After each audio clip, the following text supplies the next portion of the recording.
નમસ્કાર મિત્રો, લિબર્ટીના online platform પર તમારું સ્વાગત છે.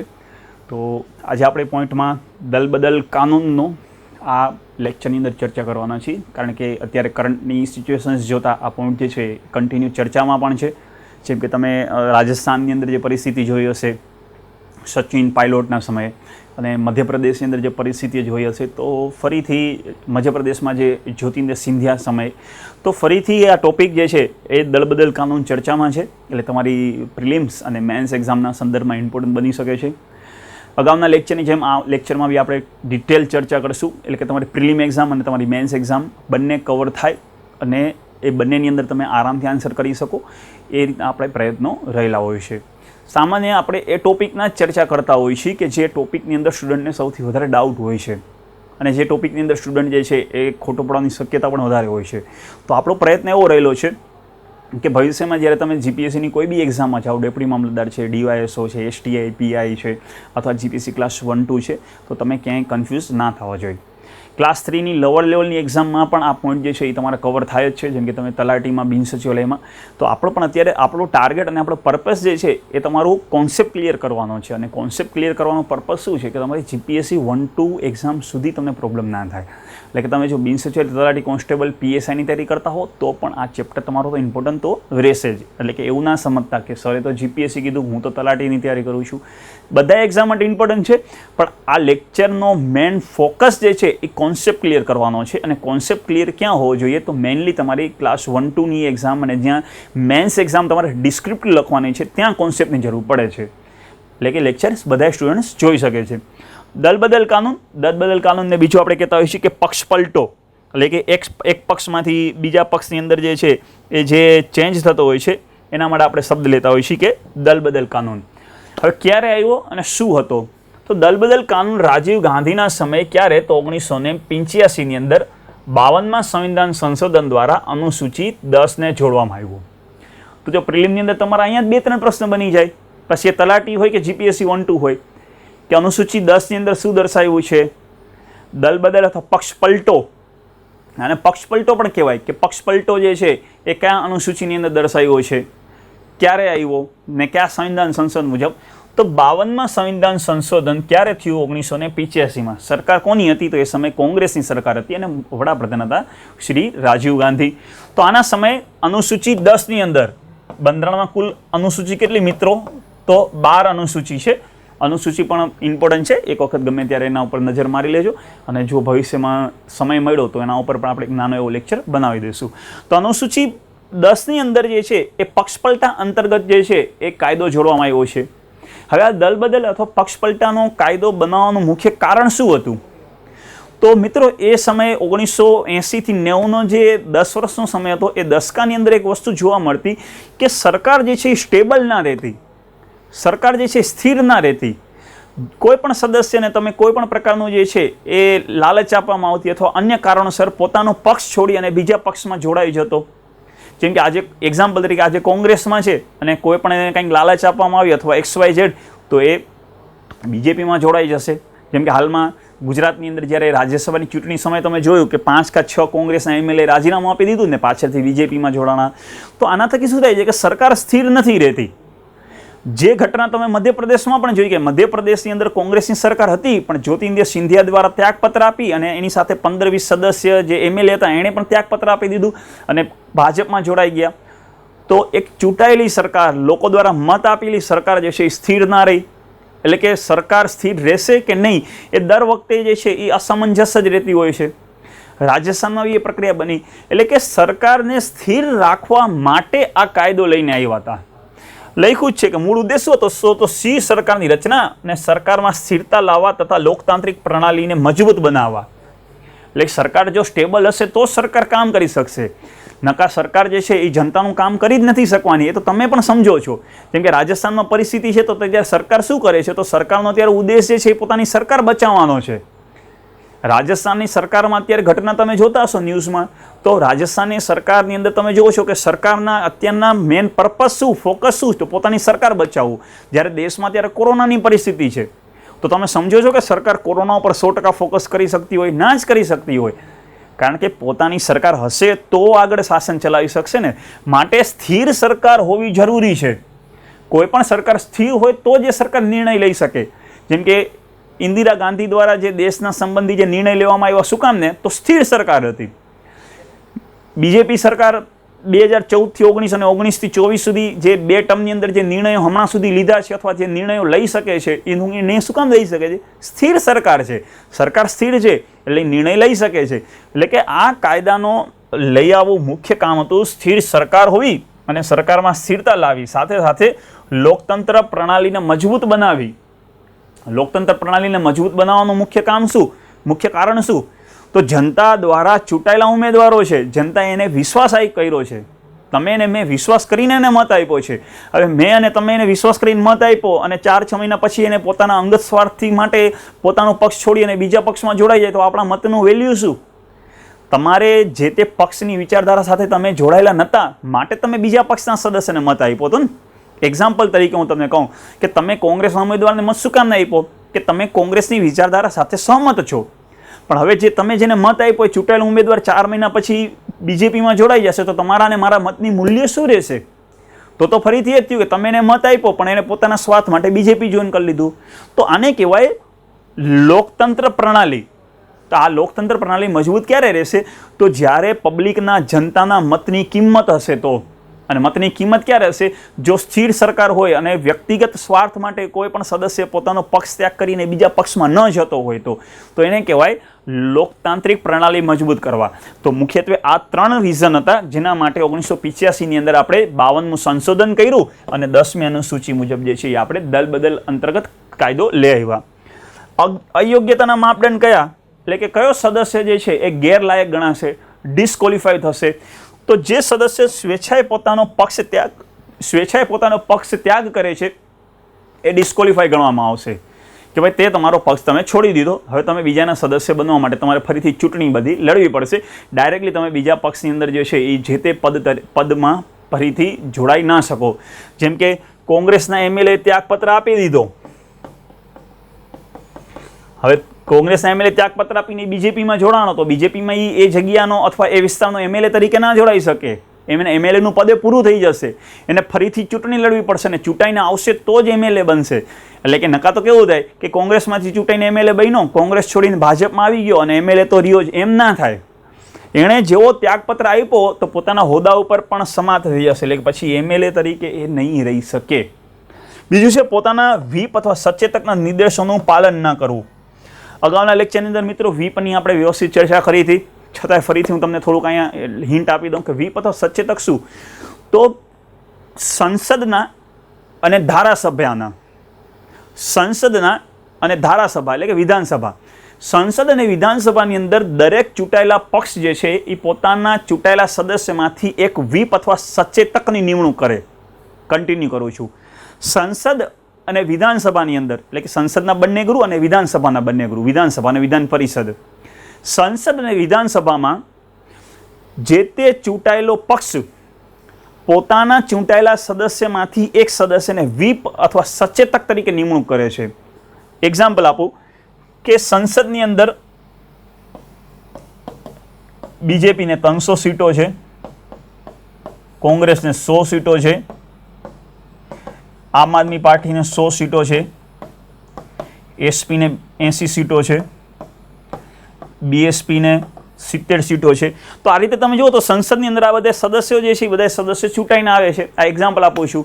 તો હવે આ બધા જ પક્ષ જે છે કે જેના સદસ્ય ચૂંટાઈને જાય છે એ બધા જ પક્ષ પોતાના સદસ્ય જે ચૂંટાયેલા છે એમાંથી એક સદસ્ય એટલે કે બધાય પક્ષ પોતાનો વ્હીપ નિમણૂક કરે. એટલે કે બીજેપી 300 છે તો એમાંથી એક એનો વ્હીપ હશે, કોંગ્રેસના 100માં એક વ્હીપ હશે, આમ આદમી પાર્ટીમાંથી એક વ્હીપ હશે, એસપીનો એક વ્હીપ હશે અને બીએસપીનો પણ એક વ્હીપ હશે. એટલે કે જેટલા પણ ચૂંટાયેલા પક્ષ છે એના પોતાના સદસ્ય જે ચૂંટાઈને આવ્યા છે એમાંથી એક સદસ્યને વ્હીપ અથવા સચેતક નિમણૂક કરવામાં આવે છે. આનું મુખ્ય કામ શું છે? તો આનું મુખ્ય કામ છે કે પોતાના પક્ષના સદસ્યોનું માર્ગદર્શન કરવું, પોતાના પક્ષના સદસ્યોનું માર્ગદર્શન કરવું. એટલે કે એસપીના જે 70 સદસ્ય છે એ 70માંથી એક વ્હીપ હશે. તો આ વ્હીપ શું કરશે? તો બાકીના જે એસપીના જે 69 સદસ્ય જે છે એનું માર્ગદર્શન કરશે.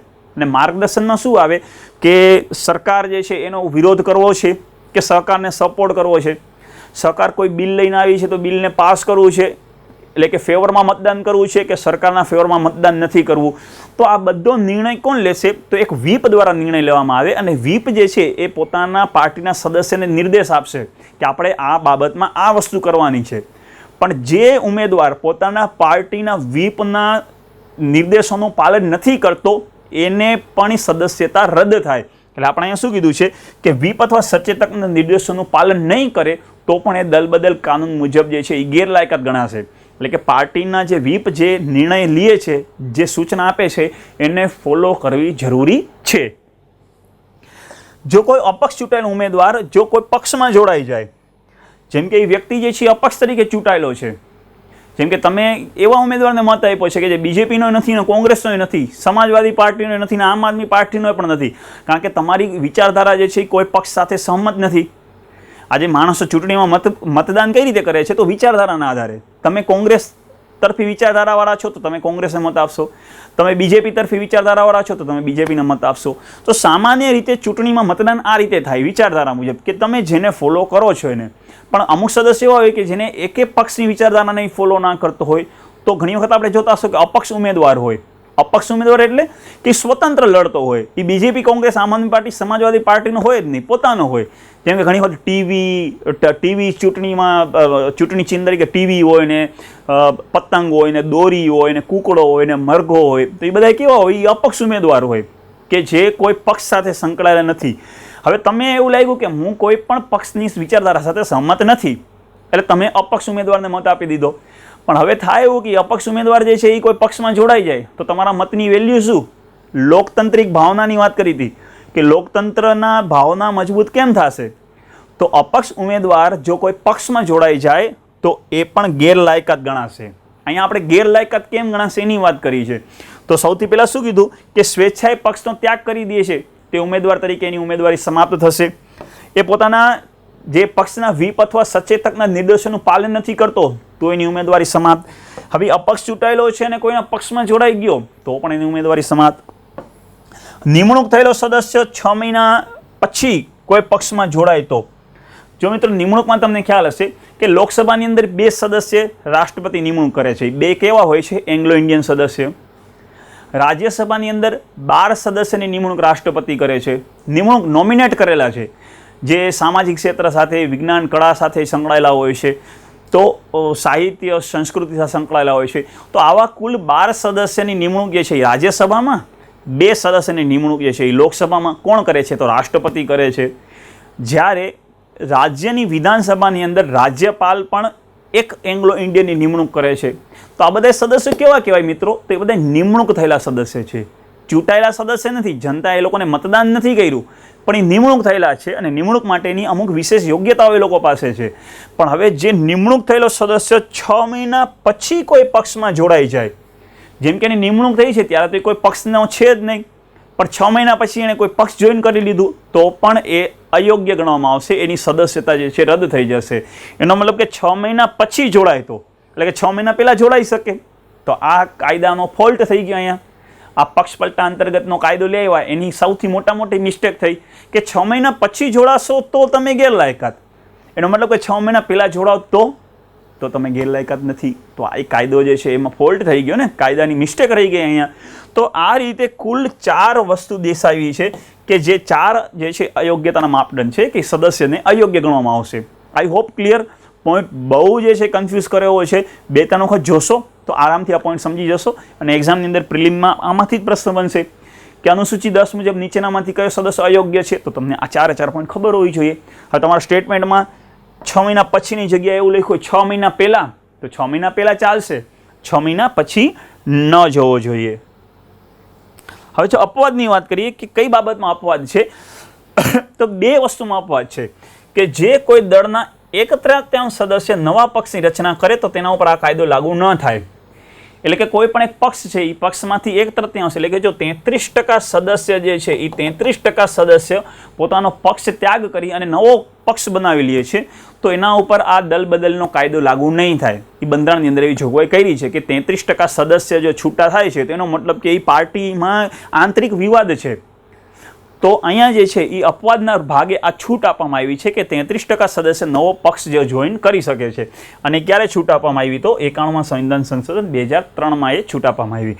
અને બીજું શું છે? તો અધ્યક્ષ તરીકે, જેમ કે આજે તમે લોકસભા કે લોકસભાના અધ્યક્ષ તરીકે ચૂંટાઈ જાઓ, વિધાનસભાના અધ્યક્ષ તરીકે ચૂંટાઈ જાઓ, તો તમે દલ બદલ અંતર્ગત જે છે એ દોષિત નથી, કારણ કે અધ્યક્ષ જે છે એ નિષ્પક્ષ હોવો જોઈએ. બંધારણનો નિયમ શું છે કે અધ્યક્ષ, એક વખત જે વ્યક્તિ અધ્યક્ષ બની ગયો એ નિષ્પક્ષ હશે, પછી એ બીજેપી તરફે ના હોય, કોંગ્રેસ તરફી ના હોય, સામાન્ય રીતે એને તટસ્થ રહેવું પડે. તો જ્યારે અધ્યક્ષ તરીકે કોઈ સદસ્ય ચૂંટાય છે તો એ દલ બદલ કાનૂન અંતર્ગત જે છે એ દોષિત ગણવામાં આવશે નહીં. તો આના પેલા 4 જે હતા એ દોષિતની વ્યાખ્યા કરતા, અને અહીંયા 2 જે છે એ દોષિત નથી એ સંબંધિત ચર્ચા કરે છે. તો તમને ખબર હોય છે કે દોષિત ક્યાં છે અને દોષિત ક્યાં નથી. પક્ષપલટા અંતર્ગત નિર્ણય જે તે ગૃહના અધ્યક્ષ દ્વારા લેવામાં આવે છે. જીપીએસસીનો મોસ્ટ આઈએમપી ક્વેશ્ચન પીટીની દ્રષ્ટિએ. પ્રિલિમ ટેસ્ટમાં હું એવું કહી શકું કે તમે 10 પેપર જીપીએસસી લઈને બેસશો ને તો તમને કદાચ 6 થી 7 પેપરની અંદર આ પ્રશ્ન જોવા મળશે. ઇવન બિન સચિવાલયમાં બી આ વખતે પ્રશ્ન જે છે એ પૂછાયેલો હતો કે અનુસૂચિ 10નો નિર્ણય કોણ કરે? આવો એવો પેલો પ્રશ્ન બની જાય. તો મિત્રો તમને ખબર હોય કે અનુસૂચિ 10 એટલે પક્ષપલટો જ છે. એટલે કે અનુસૂચિ 10નો નિર્ણય કોણ કરશે? તો ગૃહનો અધ્યક્ષ કરશે.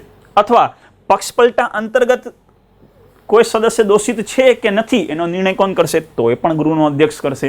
એટલે કે ગૃહના અધ્યક્ષ પાસે અંતિમ અધિકાર છે કે કોઈ પણ સદસ્ય દોષિત છે કે નહીં એનો નિર્ણય લેવો. દોષિત છે માટેના 4 પોઈન્ટ આપણે જોઈ લીધા હતા. તો જો એ 4 પોઈન્ટમાંથી જે છે એ કોઈ પણ પ્રકારનો એ દોષિત હશે તો અધ્યક્ષ એને ડિસ્કોલિફાય જાહેર કરી શકે છે. જે તે ગૃહનો, લોકસભા હોય તો લોકસભાનો અધ્યક્ષ, રાજ્યસભા હોય તો રાજ્યસભાનો અધ્યક્ષ, વિધાનસભા હોય તો વિધાનસભાનો અધ્યક્ષ. એટલે કે અધ્યક્ષ જે છે એ નક્કી કરશે. પણ અધ્યક્ષ કઈ રીતે નક્કી કરશે? તો જ્યારે અધ્યક્ષ સમક્ષ ફરિયાદ આવે ત્યારે જ અધ્યક્ષ તપાસના આદેશ આપી શકે છે. એટલે કે કોઈ સદસ્ય જે છે બીજેપીમાંથી કોંગ્રેસમાં આવ્યો છે, બીજેપીમાંથી કોંગ્રેસમાં આવ્યો છે ને એ લોકસભાના સંસદ હતો, તો હવે આ પોઈન્ટ ક્યાં આવ્યો? લોકસભાના અધ્યક્ષ પાસે. તો આમાં કોઈક ફરિયાદ કરવી જરૂરી છે. અધ્યક્ષ પોતાની જાતે સ્વેચ્છાએ તપાસ નહીં કરે. જેમ કે કોઈ ફરિયાદ કરે છે કે આ વ્યક્તિ જે છે એને દલ બદલ કાનૂન જે છે એનો ભંગ કર્યો છે, અનુસૂચિ 10 મુજબ આ ગેરલાયક છે, તો ફરિયાદ આવે તો જ એ તપાસના આદેશ આપશે. ને તપાસમાં જે છે એ કોણ કરે છે? તો ચૂંટણી પંચ જે છે એ ફરિયાદે કરી શકે અને તપાસે કરી શકે. તપાસ કરવાની સત્તા પણ છે. ચૂંટણી પંચને પણ કહી શકે ખરેખર આ વ્યક્તિ દોષિત છે કે નહીં. અને ચૂંટણી પંચ ખુદ પણ ફરિયાદી બની શકે કે આ વ્યક્તિ જે છે એણે આ રીતે જે છે એ ગૃહ દલ બદલ કરેલું છે. એટલે કે અધ્યક્ષ પાસે અંતિમ સત્તા છે, પણ એના માટેના આ 2 નિયમો જરૂરી છે. પણ અહીંયા પોઈન્ટ યાદ રાખજો, જે તે ગૃહનો અધ્યક્ષ કરશે. રાષ્ટ્રપતિ, વડાપ્રધાન કે ચૂંટણી પંચ ના આવે. પ્રશ્ન બહુ ઇઝી જ પૂછે છે કે અનુસૂચિ 10 મુજબ કોઈ વ્યક્તિ, કોઈ સદસ્ય દોષિત છે કે નહીં એનો અંતિમ નિર્ણય કોણ કરે? ઓપ્શનમાં શું હોય કે રાષ્ટ્રપતિ, વડાપ્રધાન, ચૂંટણી પંચ કે અધ્યક્ષ. તો આન્સર શું હશે તમારો? અધ્યક્ષ જે છે એ નિર્ણય કરે છે.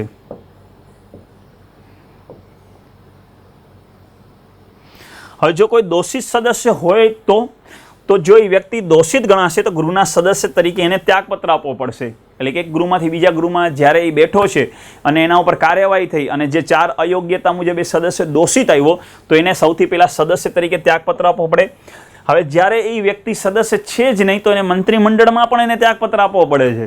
એને મંત્રીમંડળમાં પણ એને ત્યાગપત્ર આપવો પડે. પછી એ મંત્રી પદ તરીકે ના રહી શકે. અને લગભગ હમણાં 2020માં માર્ચ એપ્રિલની આસપાસ જ આસામ અથવા મેઘાલયના એક મંત્રી જે છે એને આ કાયદા અંતર્ગત દોષિત ગણવામાં આવ્યા. મને મંત્રીનું નામ યાદ નથી, પણ હું ટ્રાય કરીશ કે નેક્સ્ટ લેક્ચરની અંદર હું તમને મંત્રીનું નામ કહું. એ મંત્રી જે છે એ સ્વાસ્થ્ય મિનિસ્ટર હતા, સ્ટેટના હતા, રાજ્યના હતા. હવે એ પક્ષપલટા અંતર્ગત દોષિત ઠરાવ્યા. હવે પક્ષપલટાથી દોષિત એટલે ઠરાય કે પહેલાં કોંગ્રેસમાં હતા અને પછી બીજેપીમાં આવ્યા હતા. તો એને પક્ષપલટા અંતર્ગત દોષિત ઠેરવામાં આવ્યા તો એનું મંત્રી પદે સમાપ્ત કરવામાં આવ્યું. એટલે કે વ્યક્તિ સદસ્ય તરીકે પણ ત્યાગપત્ર આપશે, મંત્રીમંડળમાંથી પણ ત્યાગપત્ર આપશે અને કોઈ પણ બંધારણીય પદ ધારણ ન કરી શકે. એટલે કે આ સિવાયનો કોઈ પણ બંધારણીય પદ ઉપર એ વ્યક્તિ રહી શકશે નહીં. તો આ 3 પોઈન્ટ જે છે એ દોષિત સદસ્ય સામે કાર્યવાહી દર્શાવે છે કે એના ઉપર શું કાર્યવાહી થશે. તો આ 3 કાર્યવાહી એના ઉપર થઈ શકે છે. એના પછી આપણે ચર્ચા કરીએ કે પ્રિલિમ અને મેન્સ એક્ઝામની અંદર પ્રશ્ન હું તમને જે કન્ટિન્યુ કહેતો હોઉં છું. તો પ્રિલિમનો પ્રશ્ન કે પક્ષપલટા અંતર્ગત દોષિત સદસ્યનો નિર્ણય કોના દ્વારા લેવામાં આવશે? મિત્રો કોમેન્ટ બોક્સમાં તમે આન્સર કરી દેજો કે આન્સર શું આવશે. રાષ્ટ્રપતિ, ચૂંટણી પંચ, ન્યાયપાલિકા કે ગૃહના અધ્યક્ષ. આ પ્રશ્ન મેં જે છે તમને કન્ટિન્યુ 2-3 વખત સમજાવ્યો અને પ્રીવિયસ યર્સમાં પૂછાયેલો પણ હતો. મેન્સ એક્ઝામનો પ્રશ્ન છે. મેન્સ એક્ઝામ માટે કેટલા શબ્દ? તો 200 શબ્દ ને માર્ક્સ કેટલા તમારા? તો તમારા 10 માર્ક્સ રહેશે. ને 200 શબ્દ માટે મેં તમને પેજ કેટલા કીધા હતા? તો તમારે 2 બ્લેન્ક પેજ લેવા પડે. એટલે કે જો આગળ પાછળ હોય તો એ 2 પેજ થાય. એક પેજ આ બાજુ રાઈટ સાઈડ બ્લેન્ક અને ફ્રન્ટ અને બેક બંને સાઈડ બ્લેન્ક હોવું જોઈએ.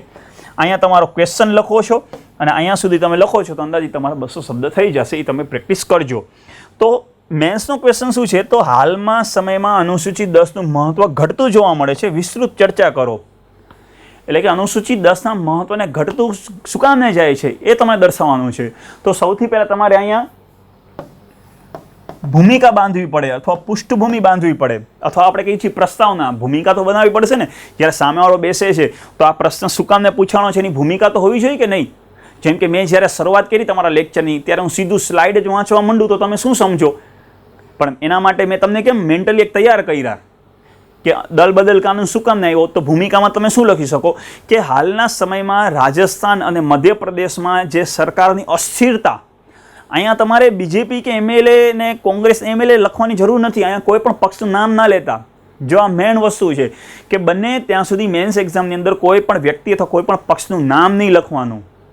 તમે જ્યારે પણ કંઈ લખવા જતા હો તો સરકારનું લખો કે હાલમાં કેન્દ્ર સરકાર દ્વારા, હાલમાં તમે પછી એમ કહો કે હાલમાં નરેન્દ્ર મોદી દ્વારા ભૂમિપૂજન કરવામાં આવ્યું, તો એ એક તમારી નેગેટિવ ઇમ્પેક્ટ જાય છે. નરેન્દ્ર મોદીએ કર્યું, નરેન્દ્ર મોદીએ, પણ એ વ્યક્તિગત થોડા હતા. એ તો કેન્દ્ર સરકારના પ્રતિનિધિ તરીકે, દેશના વડાપ્રધાન તરીકે ગયા હતા. તો તમારે શબ્દ કેન્દ્ર સરકાર વાપરવો પડે કે હાલમાં કેન્દ્ર સરકાર દ્વારા ટ્રિપલ તલાકનો કાયદો રદ કરવામાં આવ્યો. હવે તમે એમ લખો કે હાલમાં નરેન્દ્ર મોદી અથવા વડાપ્રધાન દ્વારા, તો વડાપ્રધાને થોડો કાયદો રદ કર્યો છે. કાયદો તો સરકારે રદ કર્યો છે. તો તમે અહીંયા કોઈ પક્ષનું નામ ના લખી શકો, કોઈ વ્યક્તિનું નામ નહીં લખવાનું. તો અહીંયા તમે શું લખો કે હાલની અંદર રાજસ્થાન અને મધ્યપ્રદેશમાં સરકારની અસ્થિરતા જોઈ અને લોકતંત્રના મૂલ્યોનું હનન હોવાના કારણે હાલમાં દલ બદલ કાનૂન જે છે એ ફરી ચર્ચાનો વિષય બન્યો છે. દલ બદલ કાનૂન બનાવવા માટેનો જે પ્રયત્નો હતા અને જે ઉદ્દેશ્ય હતો એ ઉદ્દેશ્ય ક્યાંક સફળ થતો જોવા મળતો નથી. તો આ તમારી પૃષ્ઠભૂમિ થઈ. 4-5 લાઇનમાં લખો એટલે સામેવાળો સમજી જાય કે તમને ખ્યાલ છે.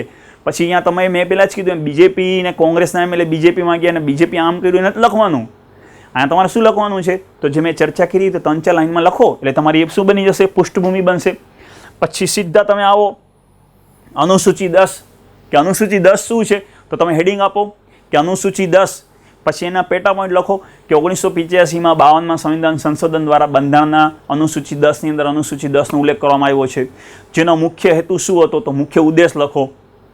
એના પછી યોગ્યતા અને અયોગ્યતા, એટલે કે અનુસૂચિ 10ની અંદર આ 4 પ્રકારની અયોગ્યતાનો ઉલ્લેખ કરવામાં આવ્યો છે. આ રીતે પ્રશ્નના પોઈન્ટને લિંક કરતા જાજો. સીધા પોઈન્ટ નહીં બનાવવાના. નવો પોઈન્ટ શરૂ કરતા પહેલાં ઉપર એકાદી લાઈન લખવાની કે અનુસૂચિ 10ની અંદર આ પ્રકારના નીચે મુજબની અયોગ્યતાનો ઉલ્લેખ કર્યો છે. અનુસૂચિ 10ની અંદર નીચે મુજબની અયોગ્યતાનો ઉલ્લેખ કર્યો છે. પછી અયોગ્યતા જે 4 ભણ્યા એ લખો. એના પછીનો પોઈન્ટ લખો કે આ અયોગ્યતાની અંદર 2 અપવાદનો પણ ઉમેરો કરવામાં આવ્યો છે. એટલે પોઈન્ટ લિંક થયો, સીધો લિંક થઈ ગયો. એના પછી જે અયોગ્યતા લખો. પછી લખો કે અનુસૂચિ 10નું મૂલ્ય ઘટતું જોવા મળે છે કારણ કે, પછી તમારા મેઇન પોઈન્ટે લેવો પડશે ને, કારણ કે આ જે તમે ડિટેલ મેં તમને જે કીધી કે તમે પૃષ્ઠભૂમિ બાંધી અનુસૂચિ 10નો ઉલ્લેખ કર્યો, પછી યોગ્યતા અયોગ્યતા લખી એટલે તમારો એક પેજ તો અહીંયા પતી જ ગયો. એક પેજ તો તમે પૂરો કર્યો. હવે તમારી પાસે સ્પેસ કેટલો છે? તો સિંગલ પેજનો સ્પેસ છે. તો સિંગલ પેજની અંદર હવે તમારે મેઇન ક્વેશ્ચનમાં આવી જવું પડે. તો આગળ જે છે એ તમે હાલના સમયમાં લીધું, તો હવે તમારે આના ઉપર આવવાનું છે. અનુસૂચિ 10નું મહત્વ ઘટે છે શું કામને? તો નવા પેજની અંદર હેડિંગ આપવું પડે કે હાલની પરિસ્થિતિઓ જોતા અનુસૂચિ 10નું મૂલ્ય ઘટતું જોવા મળે છે કારણ કે. પછી શું કામને ઘટે છે એ કયો કે આ રીતે સરકાર જે છે એમાં અસ્થિરતા આવે છે. પછી અનુસૂચિ 10ના જે કાયદો બનાવ્યો એની અંદર જે મિસ્ટેક રહી ગઈ. મિસ્ટેકમાં શું કીધું હતું કે કોઈ પણ સદસ્ય 6 મહિના નિમણૂક થયેલો સદસ્ય 6 મહિના પછી, એટલે કે 6 મહિના પહેલાં કોઈ પણ પક્ષ ધારણ કરી શકે. તો એ મિસ્ટેક રહી ગઈ. બીજું કે અનુસૂચિ 10નો અંતિમ નિર્ણય કોણ કરે છે? તો ગૃહનો અધ્યક્ષ કરે છે. સામાન્ય રીતે ભલે આપણે કહેતા હોય કે ગૃહનો અધ્યક્ષ તટસ્થ રહેવો જોઈએ, પણ ગૃહનો અધ્યક્ષ છે, જે પક્ષમાંથી ચૂંટાઈને આવ્યો હશે તો એ તટસ્થ રહી નથી શકતો. એટલે કે આમાં તમે બીજો પોઈન્ટ લખી શકો કે ગૃહના અધ્યક્ષની તટસ્થતા સામે પણ સૌથી મોટો પ્રશ્ન થાય છે, કારણ કે ભારતના બંધારણની અંદર કોઈ પણ ગૃહનો અધ્યક્ષ, કોઈ પણ સદસ્ય જ્યારે અધ્યક્ષ બને છે ત્યારે પોતાના પક્ષમાંથી એ ત્યાગપત્ર નથી આપતો. એટલે કે ક્યાંક ને ક્યાંક એ અધ્યક્ષ જે છે એ પોતાના ચૂંટાયેલા પક્ષને ફેવર કરતો જ હોય છે. એટલે એ નિર્ણય જે છે એ લેતો જ નથી. અધ્યક્ષ નિર્ણય ક્યારે લે કે જો પોતાના પક્ષનો સદસ્ય બીજા પક્ષમાં જોડાય તો નિર્ણય તરત લેશે, પણ જ્યારે બીજો પક્ષનો સદસ્ય પોતાના પક્ષમાં જોડાય છે તો અધ્યક્ષ નિર્ણય લેવામાં ડિલે કરે છે. એક્ઝામ્પલ તરીકે કે હાલમાં લોકસભાના અધ્યક્ષ કોના છે, તો હાલમાં લોકસભાના અધ્યક્ષ એક્ઝામ્પલ આપું છું બીજેપીના છે. તો હવે કોઈ બીજેપીનો સદસ્ય કોંગ્રેસમાં જશે તો અધ્યક્ષ કાર્યવાહી તરત કરશે, પણ કોંગ્રેસમાંથી બીજેપીમાં એટલે કે પોતાના જ પક્ષમાં આવ્યો તો અધ્યક્ષ છે એ તટસ્થ નથી રહેતો.